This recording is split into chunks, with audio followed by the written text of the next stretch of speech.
ये रामचंद्र पंत अमात्य जो थे, इन्होंने प्रशासन कैसे चलाया जाए, संताजी घोरपड़े और धनाजी जाधव, ये दो सेनानी ऐसे थे, इन्होंने दिखाया कि जो शिवाजी महाराज ने किया है, हम मुगलों को पराजित कर सकते हैं, हमें उनके खिलाफ लड़ाई करनी होगी।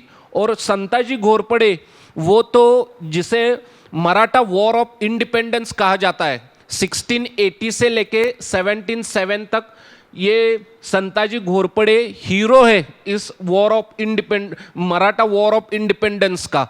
इन्होंने एक के बाद एक मुगल मनसबदारों को पराजित किया और लोगों को दिखा दिया कि हम औरंगजेब को बड़ी आसानी के साथ पराभूत कर सकते हैं।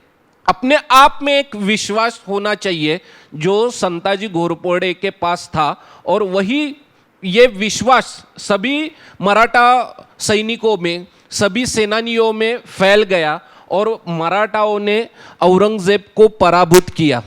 1707 को जैसे ही औरंगजेब की मृत्यु हुई, शाहू महाराज जो मुगलों के कैद में थे वो छूट गए, और जैसे ही वो दक्कन में वापस आए, उन्होंने नया कार्य शुरू किया, और उनका जो समय है उस समय में मराठा राज्य का साम्राज्य में रूपांतरण हो गया।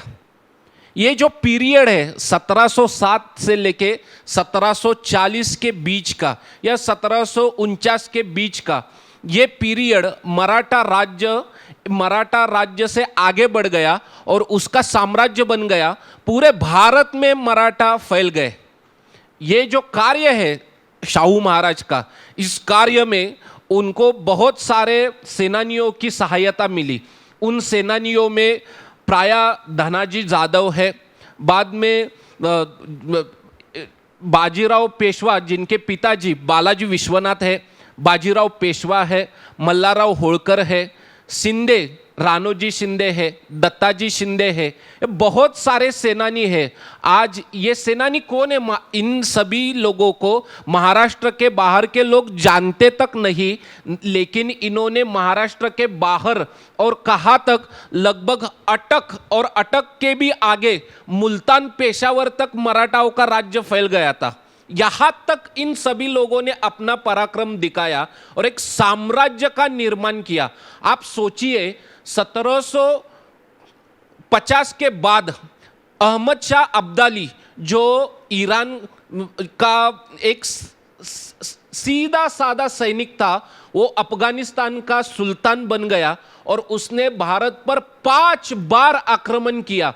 एक भी राजा के मन में ऐसा नहीं आया कि हमें उसे रोकना चाहिए। मैं इसलिए नहीं कह रहा हूं कि मैं स्वयं मराठा हूं, ये बात केवल और केवल मराठाओं के मन में आई कि ये बार बार हमारे देश पे आक्रमण करता है, हमें आगे जाना चाहिए और इसे रोकना चाहिए। पानीपत पे जो लड़ाई हुई 14 जनवरी 1661, वो जो लड़ाई हुई मराठाओं की ओर से कम 75,000 पीपल वहां पे मारे गए हैं, केवल 1 या 2 दिन में। किसी को भी ऐसा नहीं लगा कि इसको रोकना चाहिए, केवल और केवल मराठाओं को लगा। मराठा वो लड़ाई हार गए, लेकिन बाद में क्या हुआ, अब्दाली जो एक बार वापस चला गया, बाद में उसने कभी भी हिंदुस्तान के ऊपर आक्रमण नहीं किया। और ये और 3 सेनानियों के नाम मैं आपको बताता हूं। एक तो माधवराव पेशवा जो बहुत ही यंग थे, उनके साथ महादजी सिंधिया और उन्हीं के साथ नाना फडणवीस, इन तीनों ने मराठाओं की फिर एक बार सुप्रीमसी पूरे भारत में एस्टैब्लिश कर दी। ये हारने के बाद भी हमें कैसे खड़ा होना है, ये भी हमें मराठाओं के इतिहास से एक अच्छी सीख मिलती है। आज हम नॉर्थ इंडिया देखते हैं, नॉर्थ इंडिया जो कल्चरली जैसा भी हो, आज जो बचा है हमारे सामने खड़ा है, वो मराठाओं की देन है। पुण्यश्लोक अहिल्याबाई होलकर जिन्होंने इतने सारे मंदिर बनवाए, अब मैं नहीं गिनूंगा, ये किताब में सब कुछ दिया हुआ है, आप एक बार अवश्य पढ़िए। आज हम वाराणसी में कुछ कर सके, क्यों? क्योंकि वहां पे उन्होंने पहले से ही कुछ कर दिया था। वही एक कारण है कि आज हमें भारत सांस्कृतिक जैसा भी दिखाई देता है वो मराठाओं के कारण दिखाई देता है। This is the contribution of the Marathas in the last 2000 years Indian history. और अंत में मैं केवल एक या दो बातें कहूंगा। एक बात ऐसी है कि आज का जो मैप है भारत का, वो जो हमें दिखाई देता है, मराठा घुड़सवार जहां तक गए उतना ही भारत 1947 में हमारे पास बचा है, बाकी सब कुछ भारत हमने खो दिया है। इसीलिए मराठा ये आधुनिक भारत के what we can say geographically, culturally and sociologically they were the makers of modern India. This is the contribution of the Marathas in the Indian history. That's all, ladies and gentlemen. Before finish my talk, I would like to क्या कहूँ कि एक या दो भूषण के छंद आप लोगों के सामने रखूंगा। आप ऐसा सोच रहे होंगे कि किताब के बारे में क्या बताया, तो किताब के बारे में कुछ नहीं बताऊंगा, सिर्फ एक ही अपील करूंगा कि खाली हाथ मत जाइए। इन्होंने बहुत सारे रुपया उसमें इन्वेस्ट किए हैं, एक किताब खरीदी है और घर में जाके पढ़िए। You will get better idea what I wrote in the book. रुकने से पहले भूषण के 2-3 छंद आपको सुनवाता हूँ। आप थोड़े थके हुए हैं तो आपकी थकान निकल जाएगी। इंद्रजमी जंब पर बाड़व स्वंब पर रावण सदंब पर रघुकुल राज है। पौन बारी बाह पर संबुरति नाह पर जो सहस बाह पर राम द्विज राज है। दावाद्रम दंड पर चीता मृग झंड पर भूषण वितुंड पर जैसे मृगराज है। तेजतम अंश पर कान जमी कंस पर तो मलिच्च वंश पर शेर शिवराज है। शक्र जमी शैल पर अर्कतम पहल पर बीघन की रैल पर रंबोदर देखिए। राम 10 कंद पर भीम जरा संद पर भूषण जो सिंधु पर कुंभजीवी से किए।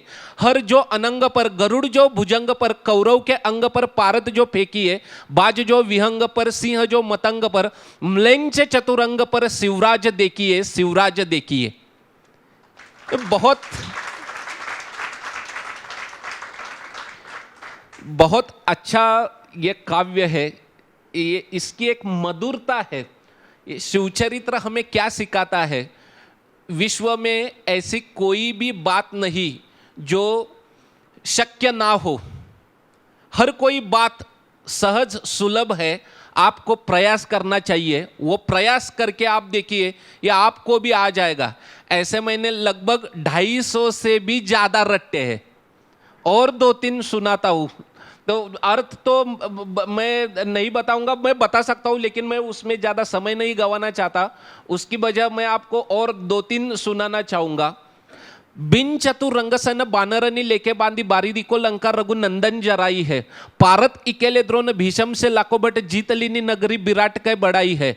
भूषण भैसी लाते गुसुल खाने पातशाही औरंगशाही बिनु हत्तर हलाई है। ताकऊ अचंबो महाराज शिवराज सदा बीरन के हिम्मत हत्यार होता आई है। ये इसका अर्थ मैं आपको सुनवाता ही हूँ। प्रभु रामचंद्र जी ने अयोध्या की चतुरंगिनी सेना का त्याग किया और वानर सेना को लिए रावण को मार दिया और लंका नगरी ध्वस्त कर दी। कुरुक्षेत्र में अकेले पार्थ ने पितामह भीष्म और गुरु द्रोण इन जैसे अतिरथी महारथियों को परास्त किया। यह सब कैसे हुआ? शिवाजी महाराज जब आगरा गए और दीवाने खास में औरंगजेब के सामने खड़े हुए तो उनके हाथ में कोई भी शस्त्र नहीं था, लेकिन केवल उन्होंने सिंह गर्जना करके दीवाने खास को हिला डाला। यह सब कैसे हुआ? उसका उत्तर एक ही है, जो पराक्रमी पुरुष होते हैं उनका धैर्य ही उनका हथियार होता है। यह भी एक शिव चरित्र से हमें सीख मिलती है कि आप धैर्यशाली बनने का प्रयास कीजिए। और 1-2 मैं आपको सुनाता हूं और मैं यहाँ पे रुक जाता हूँ, मुझे 20 मिनट का समय दिया गया है, उसके पहले रुक जाता हूँ। नहीं, समय का पालन होना चाहिए। ये एक दो ऐसे सुनवाता हूँ कि आपको थोड़ा आश्चर्य तो लगेगा ही लगेगा।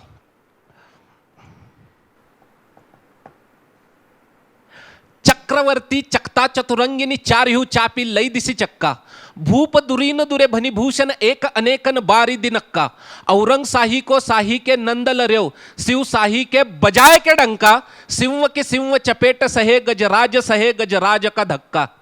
देखिए, कुछ प्रयास कीजिए, क्या कोई बोल पाएगा? ये पान तंबाकू मावा और गुटखा खाने से ये सब नहीं आता। तो सुबह जल्दी उठना पड़ता है, 10 बजे उठोगे तो ये सब नहीं आएगा। तो भगवान का ध्यान करना पड़ता है, तभी देवी माँ आपको ये सब आशीर्वाद देती है। हमारी जो जीवा है उसे मुंह के अंदर ठीक ढंग से हिलाना पड़ता है। एक हाथ से मुगल सैन्य को दबोच लिया और डंके यानी कि ढोल ताशे शिंग वगैरह बजाए मुगलों को आह्वान दिया कि मैं जा रहा हूँ सूरत, अगर किसी में धैर्य है तो वो लोग सामने आ जाए। सभी लोग डर गए और भड़ोच की ओर भाग गए। जब हमारी पराभव हुई है, ये अब क्या बातमी तो बातमी कहना पड़ेगा, उसके लिए मेरे पास कोई अच्छा हिंदी शब्द नहीं है। हाँ, नहीं, समाचार भी फारसी है, वो तो हिंदी नहीं है। अभी उस ने अभी जिक्र हो रहा था, जिक्र भी फारसी है। ऐसे में आपको लगभग 1000 शब्द बता सकता हूँ कि ये एक तो वो हिंदी या संस्कृत या मराठी नहीं है, वो फारसी या अरबी है। तो जब औरंगजेब को ये वार्ता, जब ये वार्ता औरंगजेब को पता चली कि मुगलों का पराभव हुआ है, तो मराठाओं के सामने, शिवाजी महाराज के सामने हताश हो गया, निराश हो गया, ऐसा उसका अर्थ है। मैं आपको 2 ही सुनवाता हूँ, लास्ट के 2 सुनवाता हूँ। ये एक तो बहुत कठिन है, उसको लाटानुप्रास कहते हैं। ये अलग अनुप्रास है। अगर कोई भाषा के शिक्षक यहाँ पे रहेंगे तो वो जानेंगे कि इसका ये कितना कठिन है, और आप हजार ग्रंथ देखोगे तभी ये छंद आपको, ये काव्य आपको नहीं मिलेगा। दिल्ली दलन दबाई करी शिव सर्जा निरसंक, लूट लियो सूरती सहर बंकक करिय तिडंक, बंकक करिय तिडंक करिय संक कुली कल सोच चकित भरोच चल्लिय, विमोचक चल टट मन कट टिक सोय रट टिल्लिय, सद्द दिस दिस बद्द दबी भाई रद्द दिल्लीय। देखिए कितना कठिन है, लेकिन आप प्रयास कीजिए, आपको ये सहज साध्य होगा। ये सूरत की जो लूट हुई उसका वर्णन है। अभी मैंने जो अर्थ बताया, ये 2-3 छंद ऐसे एक ही अर्थ के हैं लेकिन शब्द अलग अलग है, लेकिन उसकी जो भावना है, हमारी सभी लोगों की जो भावना है वो इस छंद में आई है। तो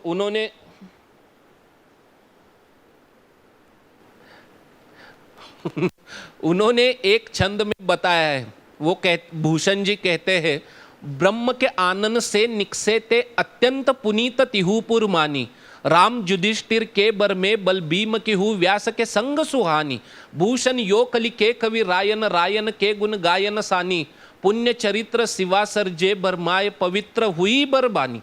इसका अर्थ ये है, ये जो वाणी है ये ब्रह्मदेव के मुख से ही निकली हुई है, इसके कारण तीनों लोगों में पावन और पवित्र हुई है। राम, युधिष्ठिर, बलभीम और भगवान श्री कृष्ण का गुणगान गाने के कारण वाल्मीकि और व्यास, इनकी वाणी और इनकी लेखनी पावन हुई है। मैंने कलियुग के जो इतर नृप नरेश थे उनका गुणगान किया था, इसलिए मेरी वाणी अपावन हुई थी, लेकिन अब वो वाणी शिवाजी महाराज का गुणगान गाने के बाद फिर एक बार पावन हुई है। जो भाव भूषण जी के मन में है, जो भाव मेरे सभी गुरुवर्य है उनके मन में है, जो भाव मेरे देश बंधु और देश भगिनी यानी आप सभी के मन में है, वही भाव मेरे भी मन में है। धन्यवाद।